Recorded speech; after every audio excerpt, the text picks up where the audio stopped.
I was given a few seconds when I was asked what would be the topic of my talk, title of my talk, and that few seconds caused me to just come up with 3 words: India and I. India and I.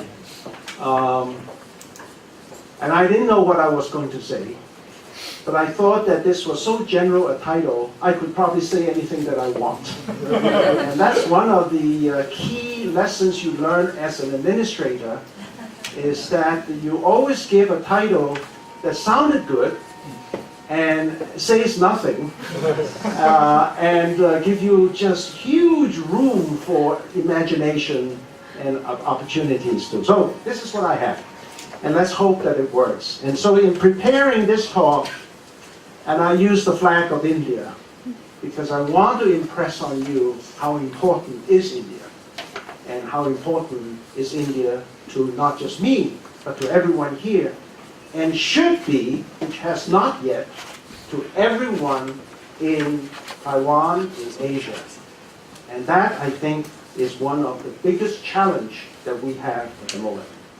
So let me give you didn't talk about me in my history. I will give a little bit of my history. I was born in India, so that's how it started. And I grew up in Singapore, and I put 2 flags there, both Singapore and Malaysia, because when Singapore became independent, they first joined Malaysia, so I was also for a while a Malaysian citizen. And then I went to the US, I did my PhD, an undergraduate in the United States.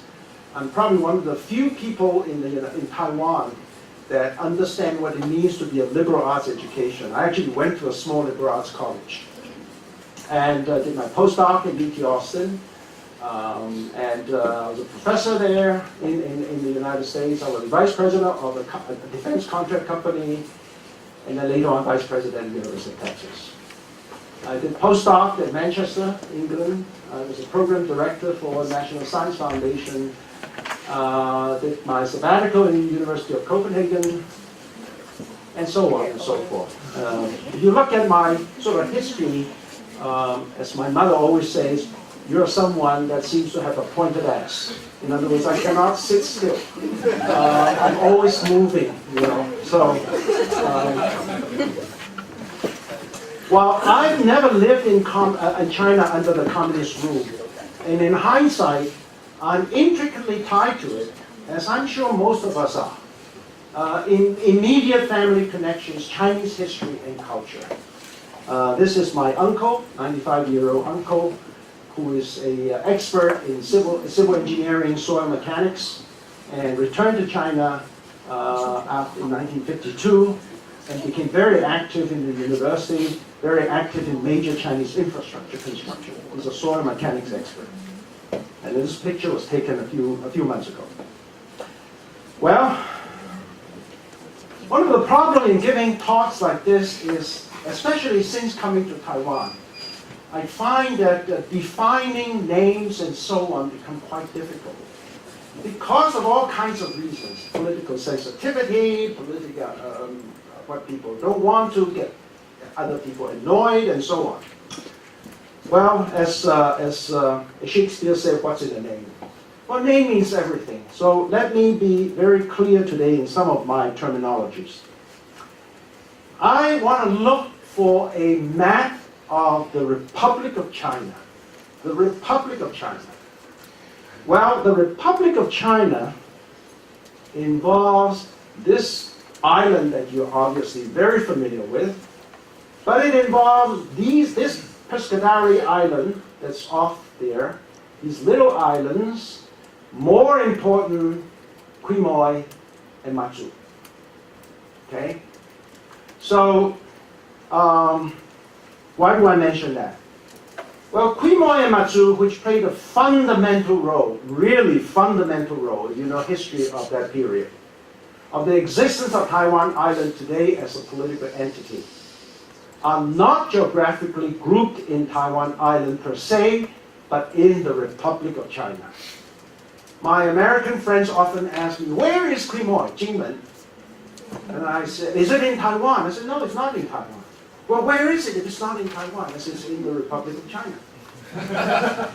Because I think that is a very important point. So the point is, without malice to political correctness, but to be absolutely fair to all my close friends in Quemoy, whose families suffered deeply for the survival of Taiwan Island today, I shall respect them and only use the terminology in this talk as ROC or Republic of China and not Taiwan. I think that's a quite important thing for me. Well, my life, as I said, began literally in India. I was born there. This was not quite a picture because I didn't stay long. I stayed only a few months in my life. This was already back in China. That's a picture of me. And this, I think, I know the hospital I was born in is called St. Mary's Hospital in Delhi. I don't know whether this is exactly the same hospital, but it has the same name. So anyway. And I always thought that my short life in India was at best uneventful. Wrong. Not true. Through absolute serendipity, I discovered that an event that was profoundly important, truly profound, happened to my family while we were in India. In hindsight, this event was profound impact not only on me, I think on what we are doing today in this conference, maybe even on how the Republic of China could navigate in this very turbulent and prosperous Asia today. How I found out about this event was so remarkable that I gave this event a title. The title is Google My Father. And what does that mean? Well, turns out that my father, Hsuan Feng, graduated from NYU Law School in 1937, and in 2009 my son graduated from the law school with the same degree. When he entered law school, and of course my father passed away in the early 1950s, so I knew relatively little about him. But after my son got into the same law school, and on one weekend I suddenly had this urge. I want to find out something about this guy that I know relatively little about. So what do you do? He's dead for 50 years, 60 years, and my mother was long gone. I have no one to ask. I did the next best thing. I Googled him. So I Googled him, and I don't know what to Google. So I Googled the following: Hsuan Feng, India, China. That's it. And I expected nothing that would come out. What came out caused me to fall off my chair.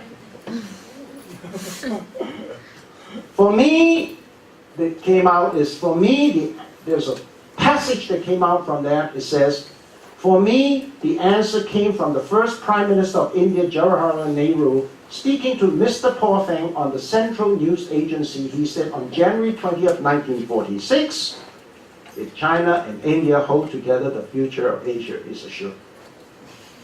This came out from the Google search. This is the first time I read about such a concept. I was profoundly shocked. And in a certain sense, became very bewildered. I was bewildered because in view of the little history I know about China and India, this concept never occurred to me as even possible. Yet, this great Indian statesman more than 6 decades ago, just before India became an independent nation, had articulated it so clearly and succinctly. The key word in these 12 words that Nehru said is hold. How to hold? What should be the agent of hold? Nehru did not specify. Maybe at that point in the history of India and China, this was not a question, I wonder. Soon after, my family returned to China, and we went to, and this is China, this is one of the few pictures we have, visiting the Sun Yat-sen Mausoleum. And this is the modern form of the mausoleum. If you have been there, you will notice that this tree that was there has become this tree. Okay. And think about this tree. This tree has eyes and feelings, what he had seen. And so it's very remarkable. And China, of course, plunged into a bloody civil war, which eventually was won by the communists. Chiang Kai-shek and his people retreated to Taiwan, the island, while holding on to a few little islands, such as Quemoy and Matsu, just off the mainland China shores. Now, actually, this comes from another very interesting thing. Again, 2 years ago, we in Taiwan celebrated the 100th year of the Republic of China. In mainland, they celebrated 100 years of Xinhai Geming. Well, Xinhai Geming certainly happened 100 years ago. But Republic of China becomes a little complicated. Because China, mainland China, no longer is the Republic of China after 1949. Taiwan, before 1945, belonged to the Japanese, colonized by the Japanese. Only Matsu and Quemoy were holding on to this flag for the last 100 years. And if the concept of nation is defined by its sovereignty, and the flag is merely a representation of this concept, then the only places that can rightfully celebrate the centennial of the Republic of China are Quemoy and Matsu. Nowhere else. This is a remarkable thing that I realized. When I told the president of National Quemoy University, Tien-Sze, he told me, yeah, we knew that in Jingmen, just people in Taiwan didn't know. So even during the 8 years of war resistance with the Japanese, Quemoy and Matsu, just like many areas of China, were conquered, but they were not colonized like the island of Taiwan was. So my family left China in 1949 when my father appointed as the English editor of the newspaper Tiger Standard. Some of you may have used Tiger Bomb. This was actually run by the Tiger Bomb family. Soon after, he died in an air crash. So my mother was a Juilliard's trained pianist, began her illustrious career as a piano teacher in Singapore. At that time, Singapore was still a British colony and became independent by joining Malaysia first and later leaving Malaysia. Well, I came in contact with one of my mother's colleagues. His name is Paul Abishganathan, a pianist. He is obviously a Tamil Indian. But you can see that he's very dark-skinned. So I just had the wrong impression for a long time that all Indians are very, very dark. Wrong. And another Indian that I met as a young boy are the guards that outside of my elementary school. They look like this gentleman. I just took it out of the web, but only from the neck up, okay? From the neck down, they don't look like that. They're the old style dress. So lots and lots of such people in India working at a relatively low level because they were very poor. And you don't find them anymore. But nothing much about India really entered into my mind. So in my first year of senior high, something horrible happened. The war between India and China broke out. Now this conflict was quite remote from Singapore. But I remember there was a great deal of society's anxiety about its outcome. And also caused some unfortunate conflict between the various races of people, even in Singapore. I am sure while Nehru was able to foresee the grand Asia picture, this war between the two Asian giants broke him. and soon after he died. So I understand that the 12 words he uttered in 1946 was one of the sources of severe criticisms by his countrymen in his beloved nation. What happened in 1962 had consequences even to this day. Then I went to the United States. As I moved deeper and deeper into a career of physics, more and more Indian institutions start to come into my cognizance. Institutes like the Tata Institute for Fundamental Research, TIFR, the Delhi University, Banaras Hindu University. Oops. What happened? Banaras Hindu University. Madame Curie, Julie Furen, actually gave the opening comment when the Shah Institute of Nuclear Physics in Calcutta was opened in 1950. The Bhabha Institute, I think that's in Bombay or Mumbai. And the Bose Institute of University of Calcutta in Kolkata. Bose is an interesting fellow. This is Sir Jagadish Chandra Bose. He's the one that introduced the so-called quantum mechanical bosons, forces. If you do any kind of physics, you will know that how fundamentally important this term is. And one of the hottest research area in physics today is called the Bose-Einstein condensation. So Bose was a tremendous scientist who, by the way, did all his work in India. Raman is Research Institute in Bangalore. So as I received more education in physics, I began to learn more about the great science flourish in India, well before many other Asian countries.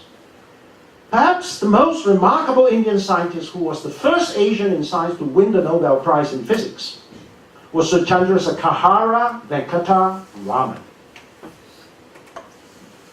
He won the Nobel Prize in 1930, the first Asian to win a Nobel Prize in science. Not the first Asian, by the way. The first Asian who won the Nobel Prize was in literature and was Tagore. Raman is an all Indian scientist.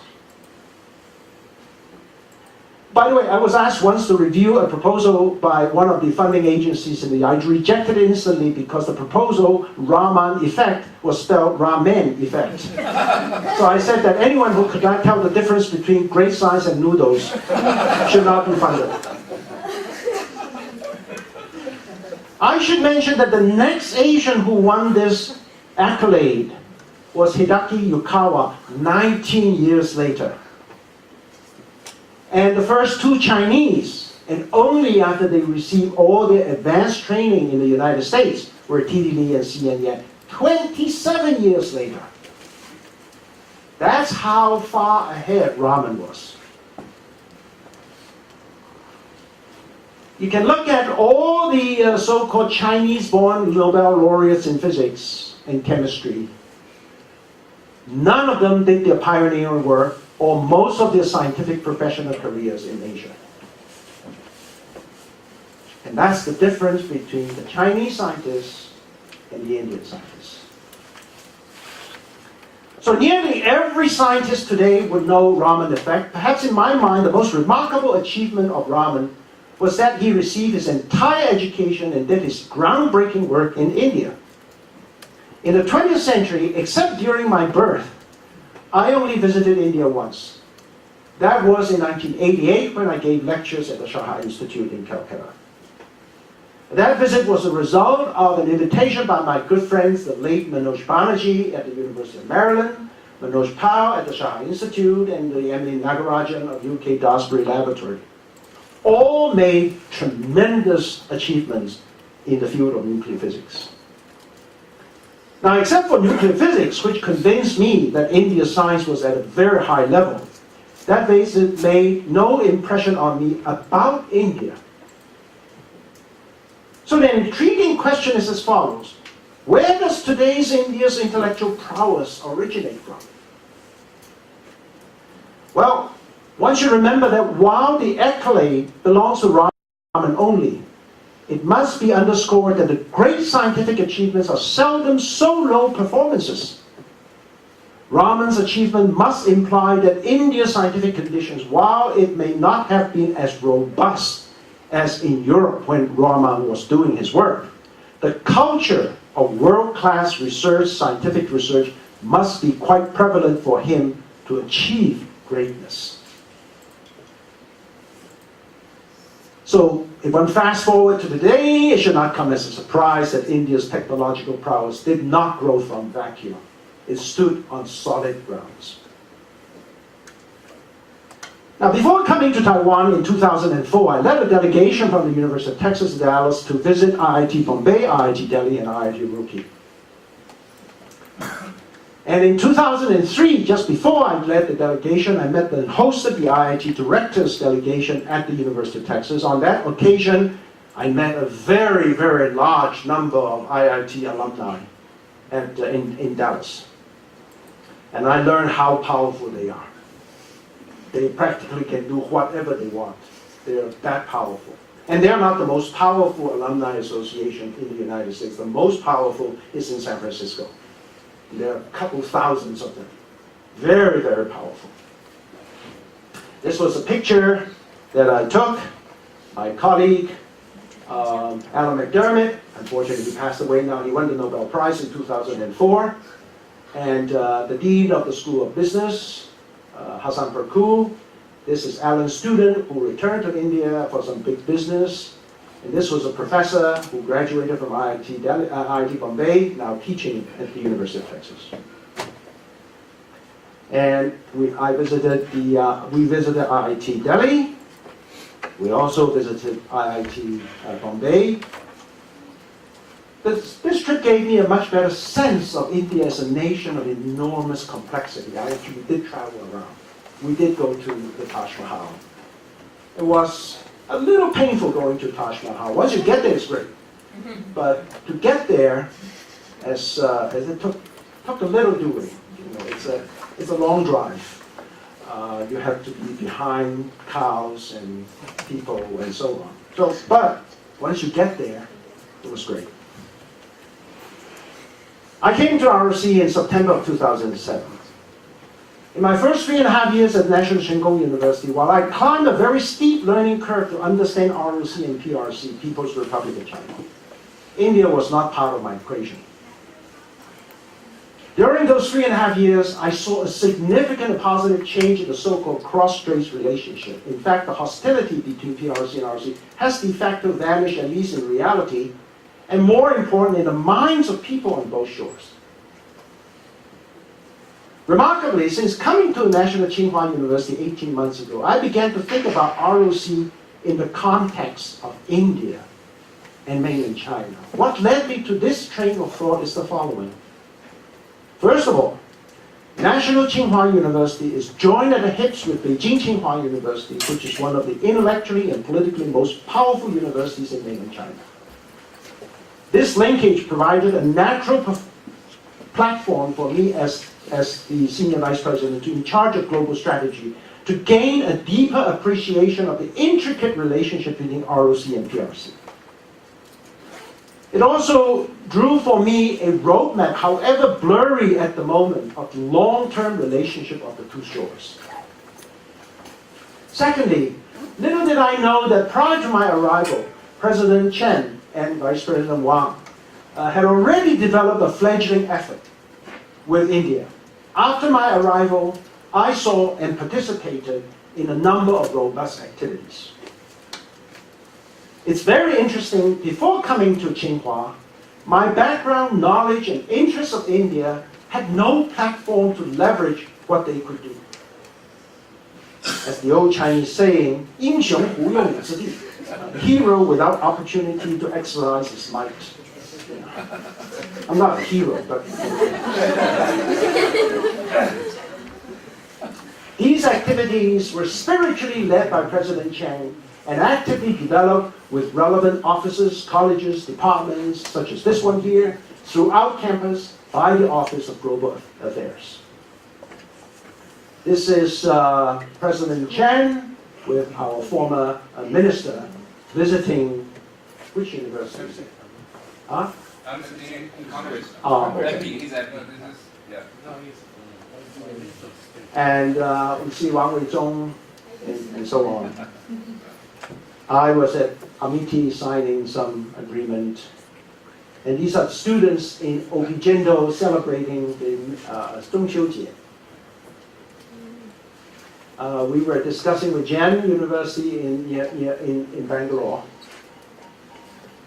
I was called a rock star in Bangalore, although I was not singing like a rock star. So, what is now my view of India since coming to National Tsin University? What is or could be our strategy? Well, first of all, we have to start truly understanding that India's globalization of soft power from ancient to today. 3.5 of the BRIC countries are in Asia. 3.5, because half of Russia is in Asia. And I mentioned earlier, Nobel Prize in Literature, the first Nobel laureate for Asians is Tagore. But you probably should read what he was given for, which is very interesting. Besides all this work here, it says, his poetic thought expressed in his own English words are part of the literature of the West. 100 years later, or almost 100 years later, another Asian, Gao Xingjian, also won the Nobel Prize in Literature. This time, which has opened new paths for the Chinese novel and drama. What's the difference? The difference is these words have a touch of colonialism. These words giving Asia respect. So that 100 years, the 20th century, is a transition from pure, almost pure colonialism to something that Asians are beginning to emerge with respect. Let's think about it. 19th century, built on the Renaissance as the underpinning, European universities became the intellectual epicenter of the world. No doubt about that. Here are all the great people that you will find during the Renaissance. My personal most respected scientist of the 19th century is Maxwell. And his 4 equations gave a complete understanding of electromagnetic radiation. All spectrum. Not only the visible, the gamma rays, the X-rays, the infrared, the microwave, and the radio frequency. But it's not just in science. 2 great men of the 19th century, I put them usually next to each other. One is Maxwell and the other one Chopin. They live a short life, but their impact on us are just profound. Here are the Maxwell equations, and here's Chopin Nocturne. They're equally important. Europe in the 19th century, with its powerful intellectual supremacy, soft power, drove great cultural and technological developments mankind had ever known. This bestowed young people in Europe with inherent self-confidence. And Europe changed the world, at least for the better.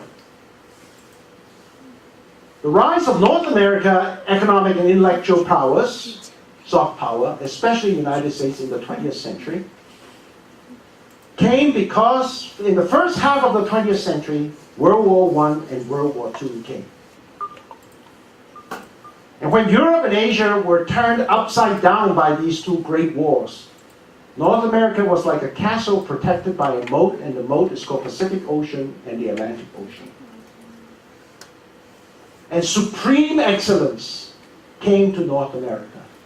Without World War II, with deep and inhumane anti-Semitic sentiment, it was inconceivable that such a massive, supreme brain drain would happen in such a short time from Europe to North America. This is an interesting book. If you would like to read it, it's called Hitler's Gift.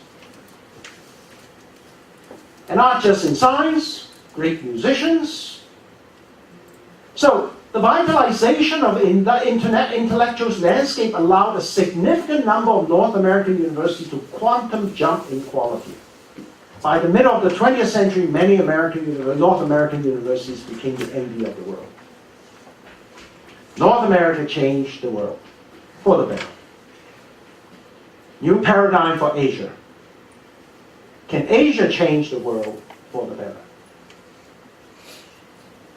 Well, 20th century to the 21st century, India has gone from colonial era to global power. I found an absolutely mesmerizing article which came from the Google search by a very famous Indian reporter called Manoj Das. It was published in January 7, 2001 at The Hindu. And he said the following: "We in India have debated as much as other Asian countries have about issues like desirability of Western influence on our culture, its inevitability or otherwise, and the relationship between tradition and modernity. Like the May 4th movement in China, which championed Western values and ideals in the 1920s, we too had voices against our traditions, and they were given a reasonable hearing.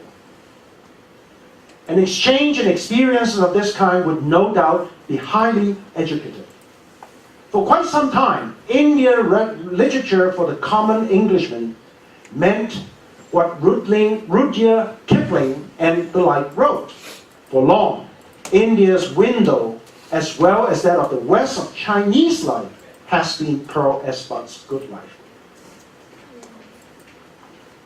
But when I read Lu Xun, a number of his short stories, and the true story of A.Q., I realized that despite the realism of the works of Pearl S. Buck and other gifted writers, Lu Xun's work had an authenticity that could be expected only of a native of China. I do not propose to display my meager knowledge of Chinese literature here, but what I propose is a strong and well-planned academy of Asian literatures to take care of the great need to know one another. To know one another. And who could take any effective step in that direction? For me, the answer came from the first Prime Minister, Jawaharlal Nehru. And I told you already, if China and India hold together, the future of Asia is assured. Then he said, this holding together need not be confined to diplomacy. It can by all means be a psychological force that can work wonders in the realms of creativity. In the realms of creativity. Upon the closing at the Conference on Global Financial Crisis in relation to industrial restructuring in 2009, I made the following remarks. I said that throughout the 20th century, Asia was psychologically coupled to the West, and understandably so. With superior economic and intellectual strengths, it is quite natural that Asia viewed the West as the standard of excellence. However, after such a period as this, with the West so palpably exposing its social and economic weaknesses, this may be the first time in the modern global economy that Asia can psychologically decouple from the West. And this is not to suggest that Asia should decouple economically and intellectually from the West. Rather, I'm talking about a psychological decoupling to undo a sense of reliance on the West, without which it is unlikely that Asia will be developed in a deep sense of inherent self-confidence, and without which the 21st century is surely not to be the Asian century. So Asia will develop a deep sense of inherent self-confidence, and without which the 21st century is surely not to be the Asia century. So India and PRC, with 40% of the world's population, both nations extraordinarily education-centric, rich and complex history, with robust cultures, strong in science and technology, and sit next to each other with over 3,000 kilometers of borders. Yet, it is indeed unfortunate that for these two nations, history has not been kind to their mutual relationship, thus rendering them an awkward disposition in the 21st century. Still, in many ways, India and PRC are certainly as starkly different as they are strikingly similar. I dare to say that for the tranquility of Asia and the world in the 21st century, India and PRC should and need to have the best of relations. It is thinking in this context that made me particularly excited to think about how ROC could play in this arena, a role which I believe is unique in the world. So, India, PRC, ROC. I'll give you few slides of lectures in physics. At some level of the elementary particles, you have protons and protons that makes the nucleus. And the only reason why they are powerful is because there is an additional particle called a meson, which was, by the way, discovered by Yukawa. Without meson, these two particles will have nothing to do with one another and will not give out power, what we now call nuclear power. So meson play a very fundamental role. So for these two protons to have power, they need to bind together. What binds them is the meson. Well, 1.4 billion here, 1.2 billion here, and this little thing here called ROC. Now, ROC itself is deeply rooted in Chinese culture and squeezed in between two massive and powerful 21st century nations, could play a very flexible role. Undoubtedly, the rich and robust Chinese culture is preserved and expanded best in ROC. India, on the other hand, now has a red-hot need to learn the ways and means of Chinese. With this, India must pay attention to the 23 million people in the ROC. So as ROC's former representative Ong said it succinctly, which I said this morning, our understanding of PRC is unlike any other nations which depended on books. Ours with our DNA. So as you all know, in the past decade, partially because of the economic rise in China, there is in India a noticeable surge of interest in Chinese ways and means.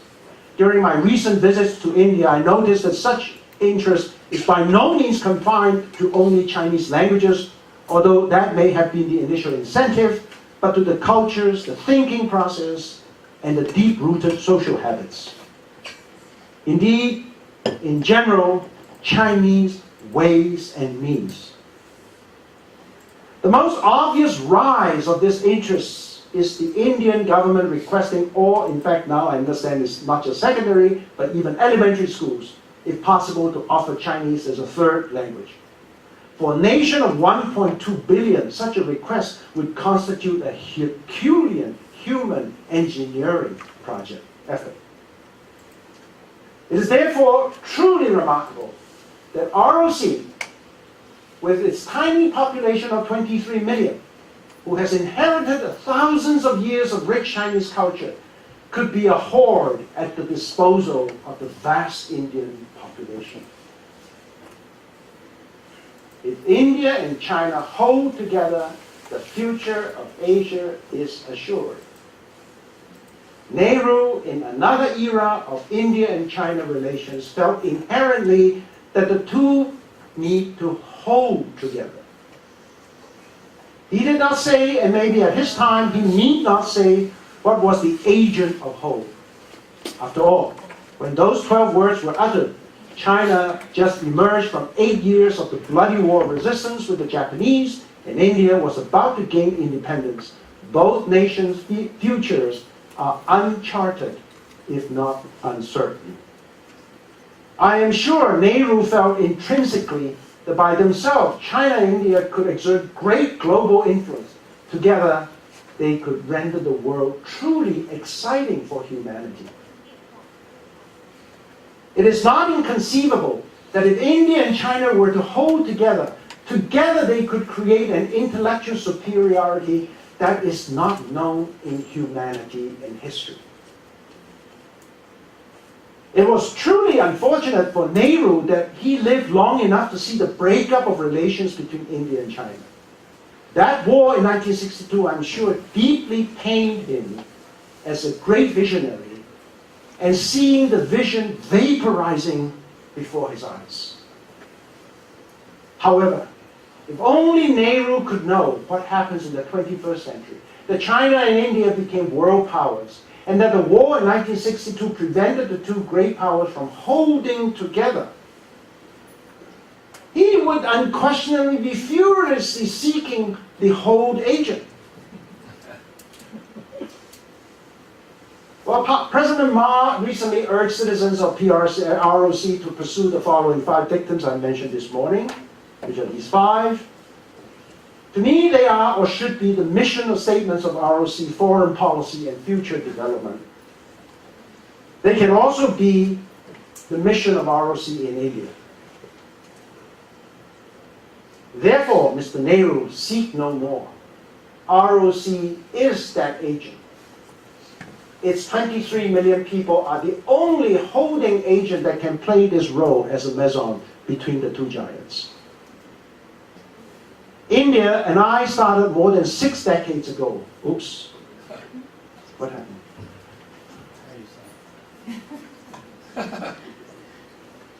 Oh, sorry. India and I started more than, yet it was not until I came to National Tsinghua University that I began to feel that my haze in understanding India began to lift.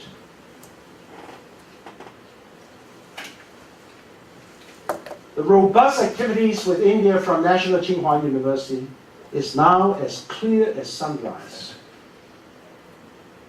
In Tsinghua, with its deep connection to the mainland, history and otherwise, and with its now robust activities in India, the words of Nehru finally have meaning to me.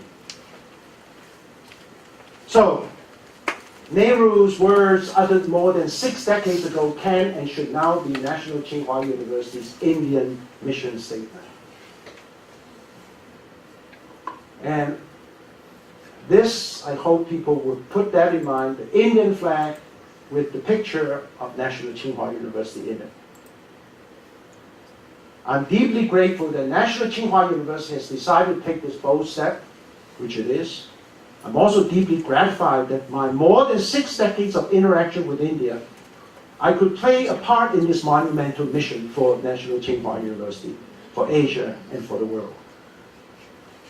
Thank you, Mr. Nehru.